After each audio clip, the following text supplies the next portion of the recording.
We're going to kick off right now. We've got Rob Kosberg, who's here from St. Augustine, Florida. Anybody heard of that before?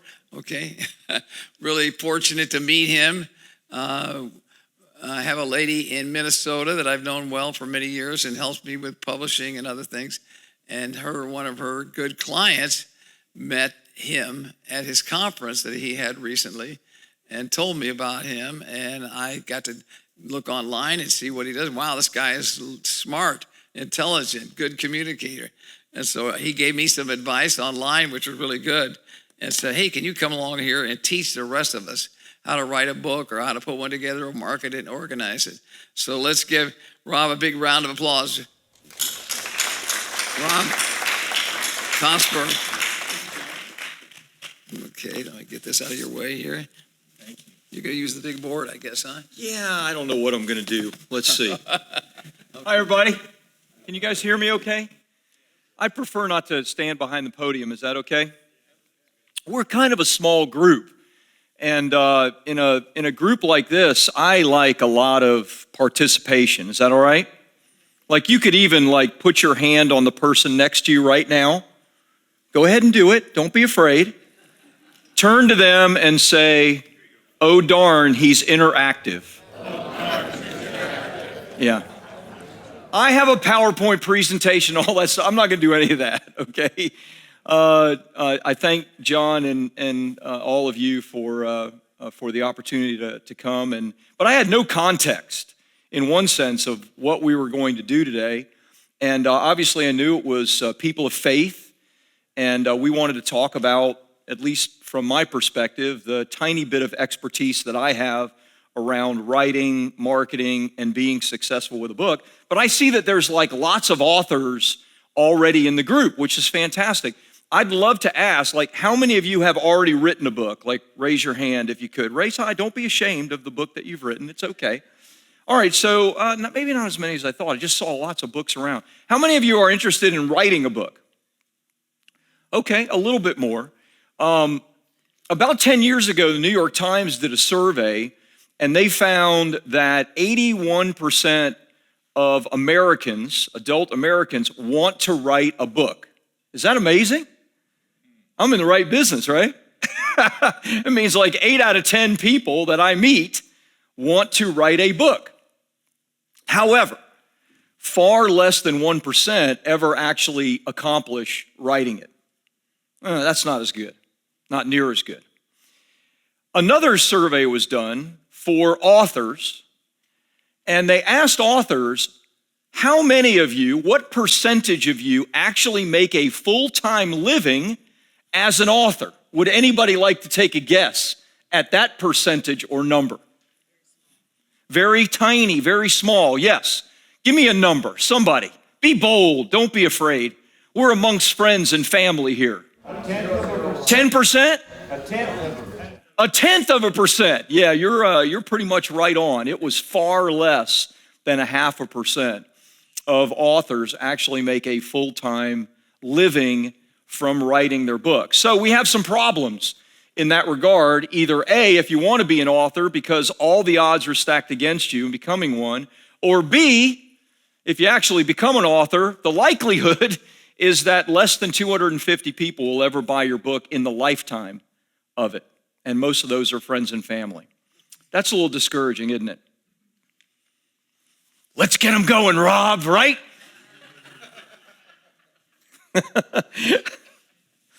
How many of you read something this morning already before you came here? Psalm 37, one of my favorite Psalms. I read it this morning. I've been a Christian for 38 years. I actually grew up Jewish.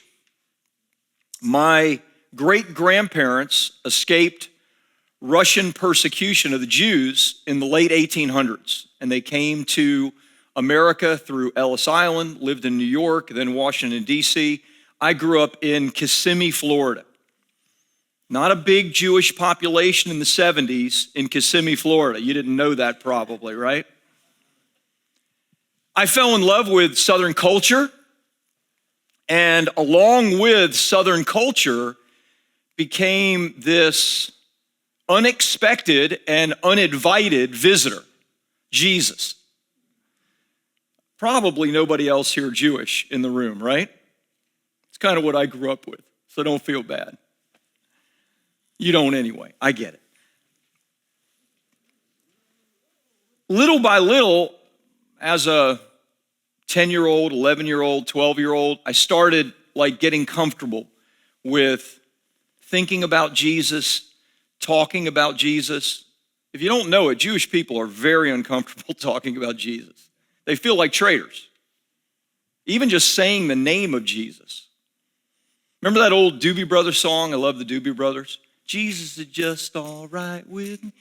I felt ashamed to sing along to that song as a kid because of my upbringing.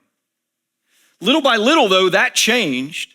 And as I became an 18, 19, 20-year-old, went to college, went to Florida Atlantic University, I met somebody, and I was at a stage in my life where I was really seeking God. I'd been to church a few times with good friends, and I was really seeking God, and I studied the Bible. I was doing an internship, political science internship with a state representative. At that time, I was getting ready to go to law school. I was going to go to Hofstra University Law School.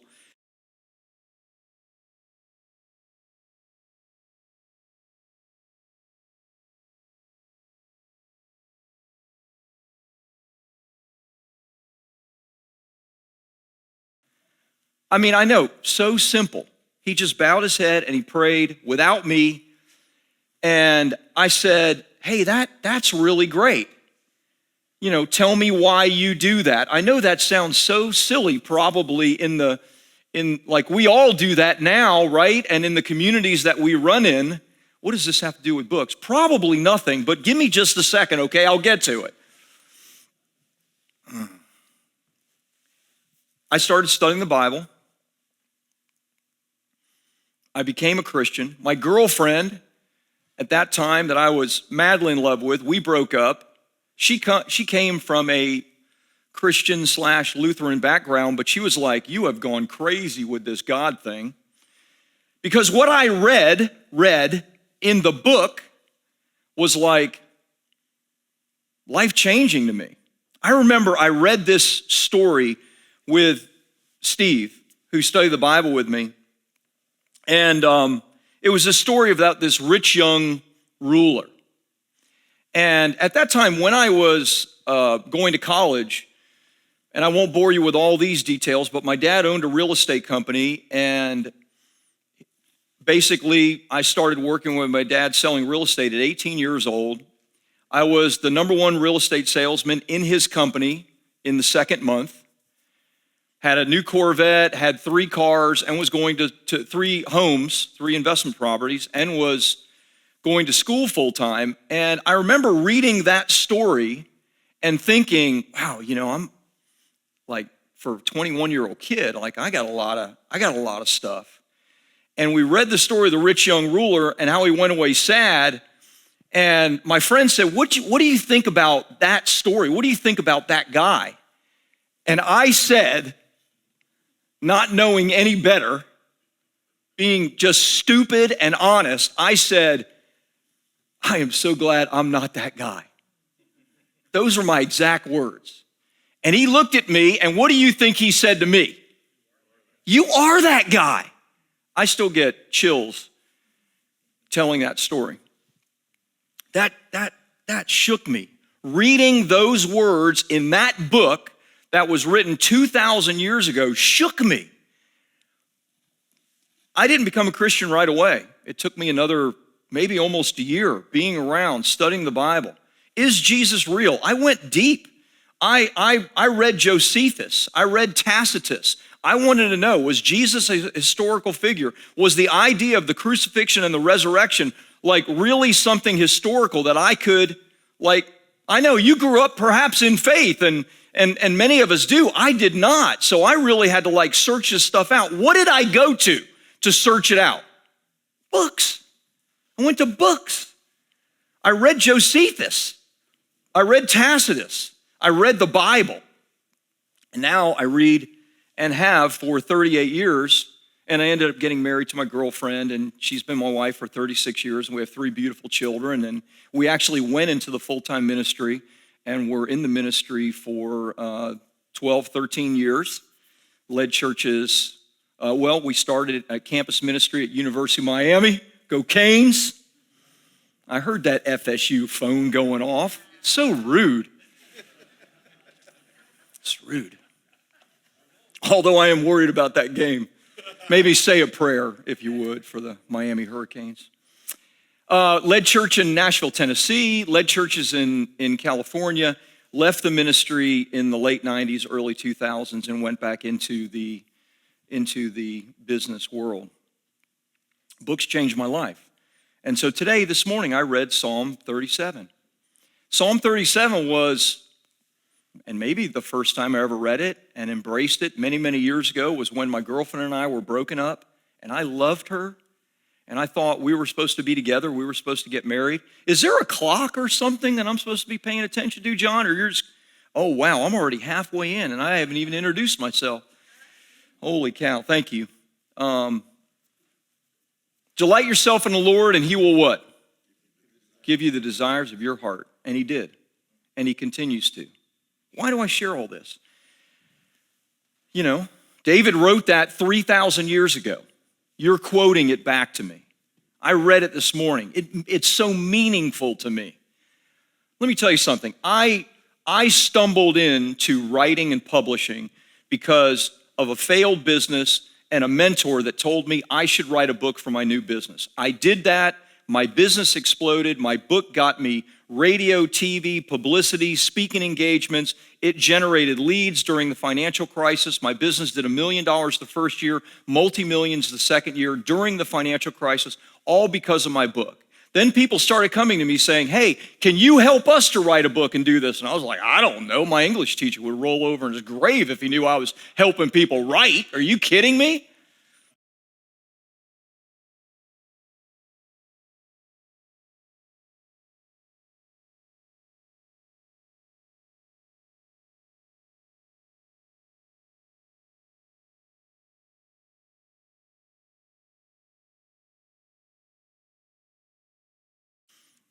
Many of you are retired.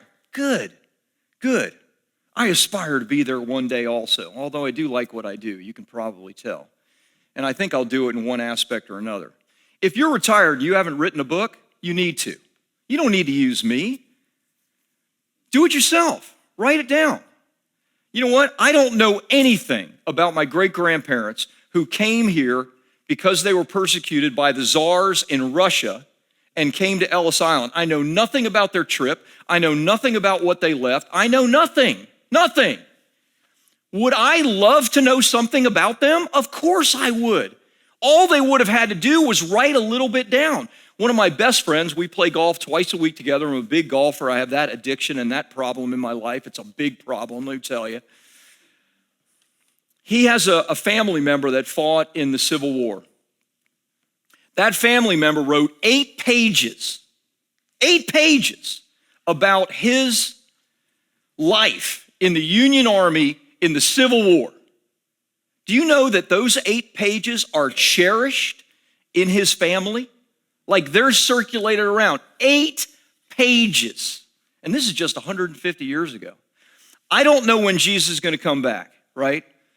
I mean, he said he doesn't know when he's coming back either. So, right, that's okay. I know that some people think they know and all that, but no one knows. So it could be any minute, Lord, that'd be cool.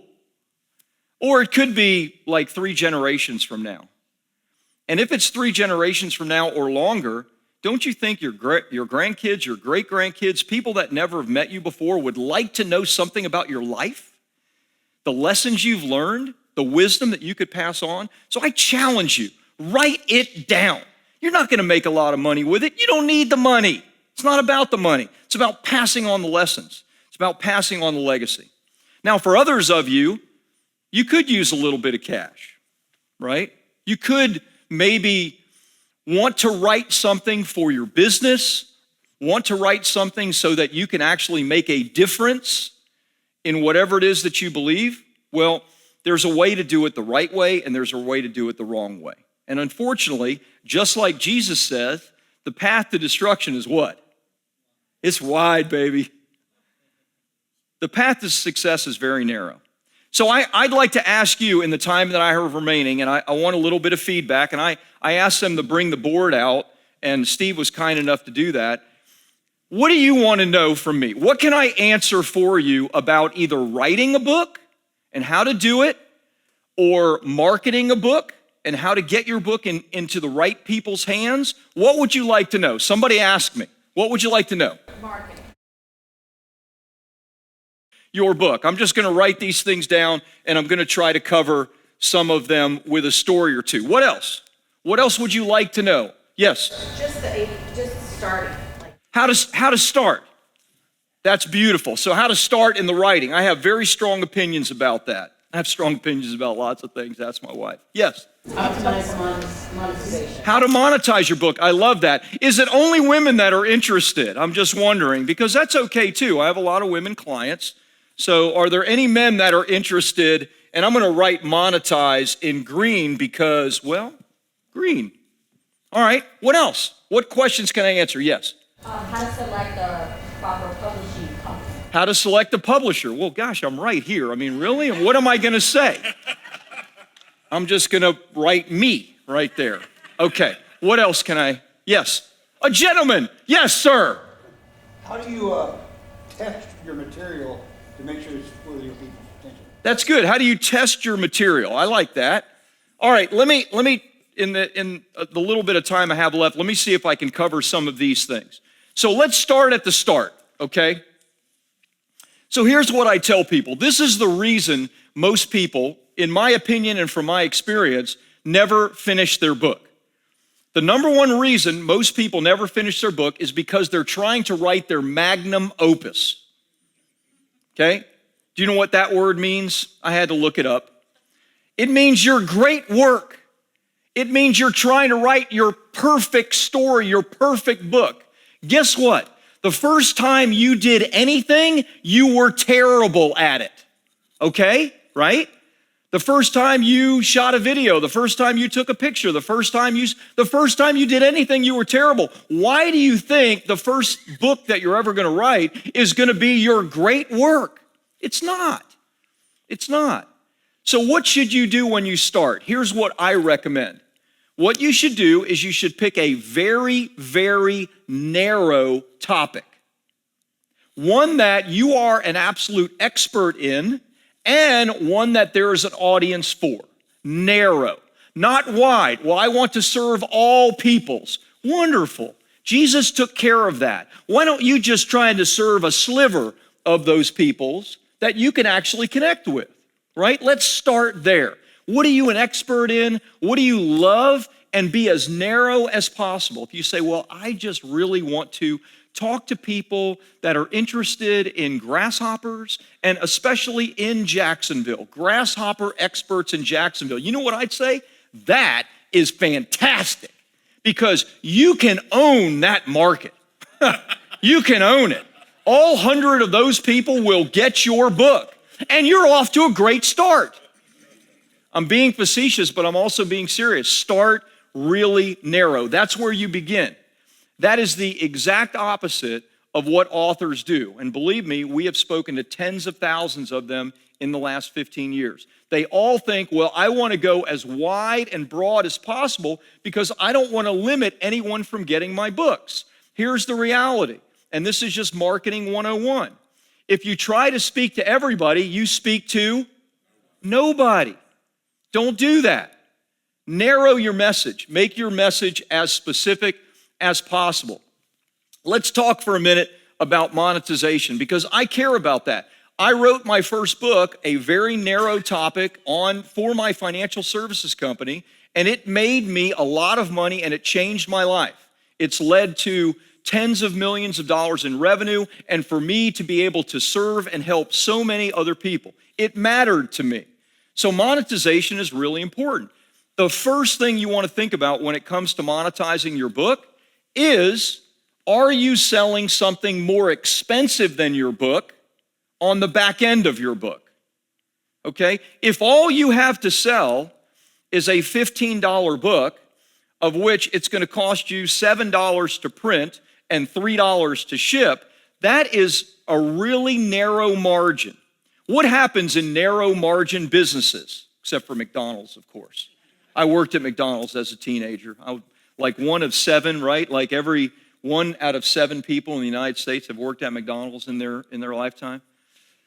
What happens when you don't have millions and millions of dollars behind you in marketing and advertising, and you just have you? What happens when you have a narrow margin? You never market. You never do anything with it. So what you need is a wide margin. So it's funny, I ran out of the house and I didn't bring my main book that I wanted to show you, but I have multiple books that I've written. All of these books that I've written have a back end to them. They have something that I am selling, and it could be a course, it could be a software, it could be done-for-you services. And I can't tell you the number of people, it's in the hundreds, that have purchased my book for $7.95 and then come through the process and ended up paying me $10,000, $50,000, $100,000 for my services. And it all started with a $7.95 book that I advertised. Right now, at this very moment, I have 4 or 5 advertising campaigns going on Facebook, Instagram, and social media where I am spending money. It costs me more to sell a book than I make from that book. So I am going in the red to sell my book, and I've sold hundreds of thousands of copies, but I'm able to go in the red because I know within 15 days, 30 days, 45 days, that X percentage of those people are going to buy something else from me. Does that make sense? So monetization isn't about royalties primarily. Now, if you have a big audience and you've built a big following, then wonderful. You should be promoting your book to your following, and there will be a tremendous amount of royalties and opportunities there for you. But from a monetization perspective, you're leaving a lot of money on the table by not giving the people that already love you something else, okay? That, in fact, is the most difficult thing that successful authors have to deal with, is people always want more from them. They want more to read, they want more to study, they want to learn more. You have to be able to give them more to really monetize your book. Let's talk about test, and then we'll finish with selling. And if you have any other questions, I got 8 minutes and 51 seconds. I can cover anything that you need in that period of time. How do you test? What I always recommend to our clients, and what we end up doing for them, is when it comes to, say, publishing a book, your book to an audience that doesn't know you is going to be sold primarily based on 2 things: the cover, the title. That's it. 90% of all books are sold on Amazon. What do you have? You have a thumbnail. It's that big. And so if they don't know who you are and your thumbnail pops up, it is either attractive to them based on their search or it's not. And so how do you test? What I always suggest is whatever your genre is, you're writing a kid's book, you're writing a fiction book, you're writing some type of professional book, and you want to sell as many of those as possible into an audience that doesn't know you, go and look at the bestsellers from last year in your genre, look at their covers, look at their titles, and look for similarities. I'll give you a couple similarities. When it comes to nonfiction books and business books, of all bestsellers, 90% of them have titles that are 3 words or less. 90% of them have titles that are 3 words or less. Someone's going to say, well, my title is 5 words. And I'm going to say, wonderful. You are breaking the rules, and that may work out well for you, but more than likely it won't, right? Like, let's draw. If you're not an expert artist, then let's crayon in the lines for a little while until we really get good at this thing. So do the research. Look at how they express themselves, look at their titles, etc.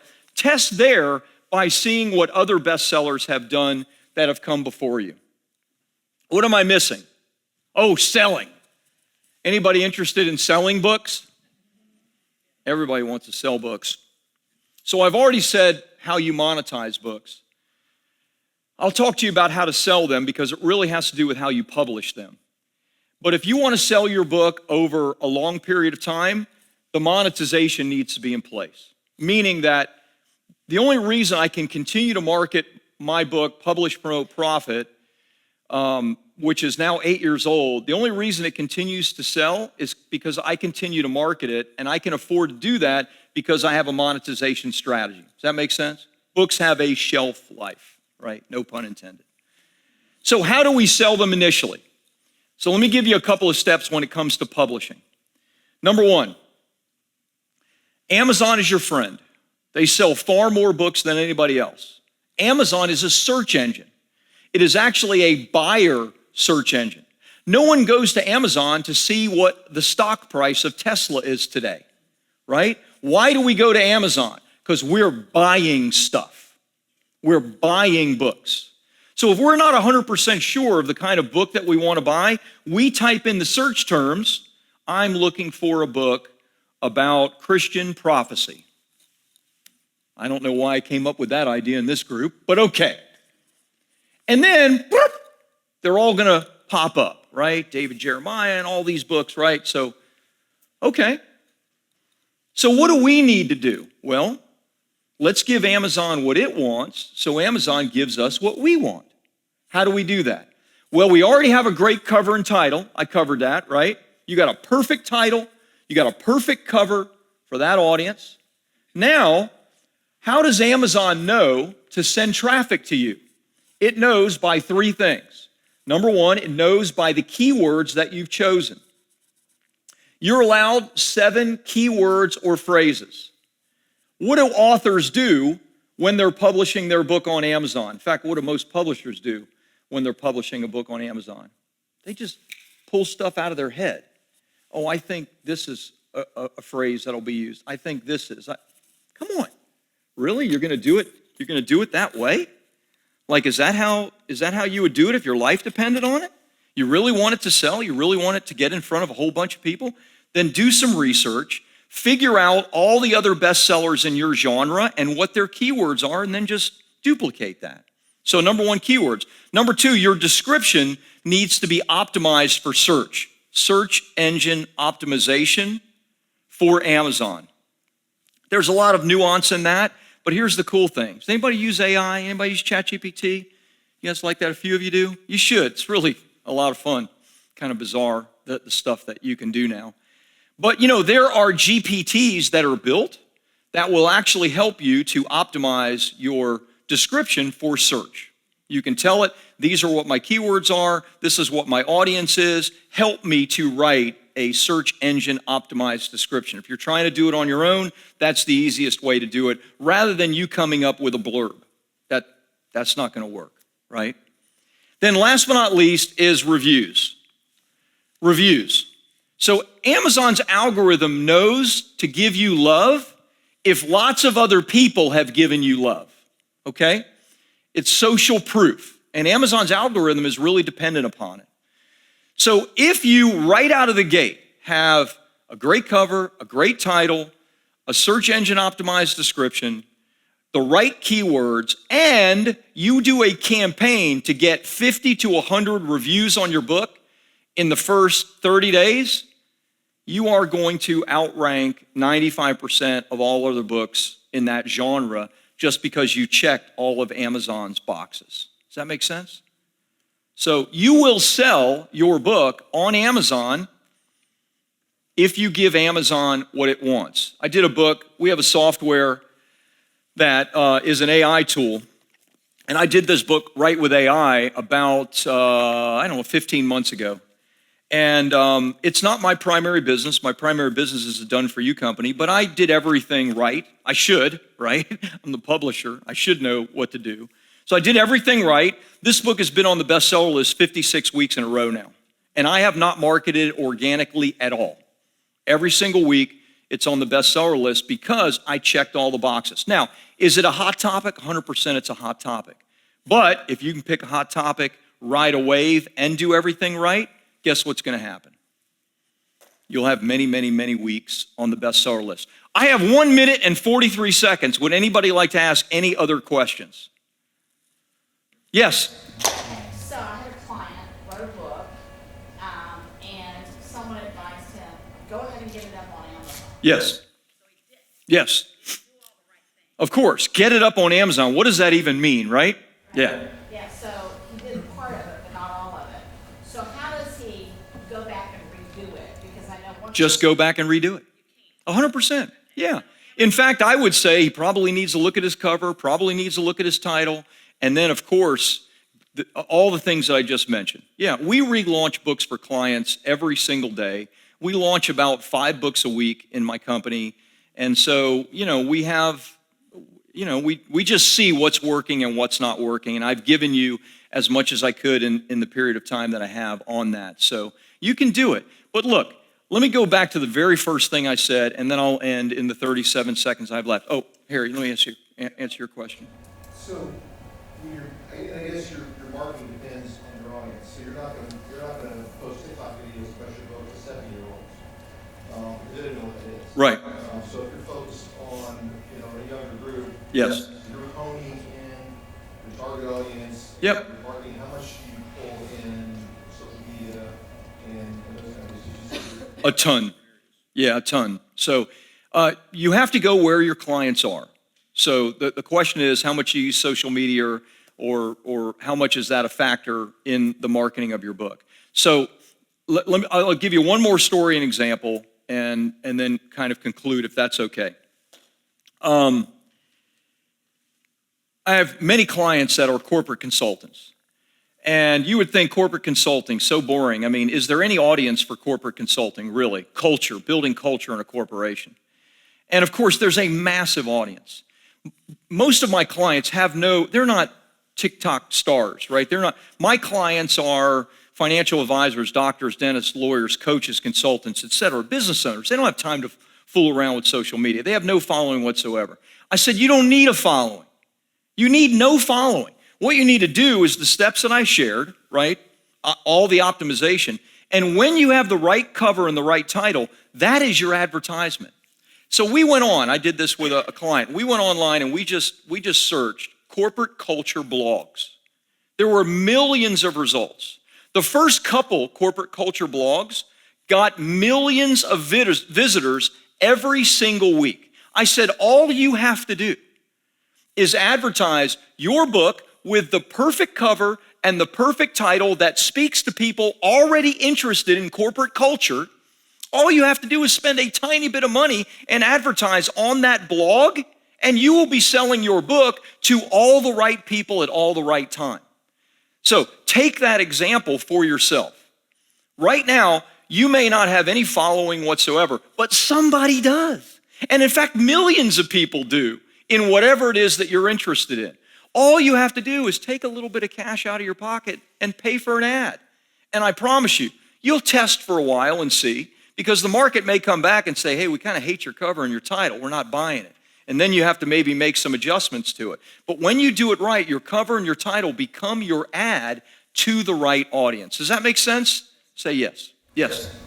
What's the cost for you to launch? It depends what somebody needs, but usually it's around $10,000 for us to do all the publishing, design, and I didn't share a lot of what we do in launch, but that's typically what it is. Thank you, guys. Thanks for your, yes, one more question from Harry? No, John's like, oh, I hate this guy. What's that? Yeah, audiobooks are fantastic, and you should totally do them. Your book should be available in every way. Your book should be hardcover, softcover, digital, and audiobook, all of that. If you're gonna do it one way, then make sure you do it for somebody in all ways. So thank you, John. Thanks for the opportunity.